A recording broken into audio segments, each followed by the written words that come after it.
ఇచ్చేవారు. ఒకసారి బాబావారు ప్రొఫెసర్ నార్కేను 15 రూపాయలు దక్షిణ ఇవ్వమన్నారు.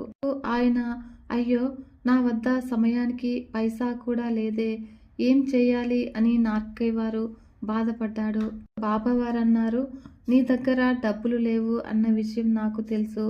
ప్రస్తుతం నువ్వు యోగా సిస్టం చదువుతున్నావు కదా, ఆ పుస్తకం చదివి నేర్చుకున్న 15 విషయాలను దక్షిణగా ఇవ్వు అని అడిగారు బాబావారు.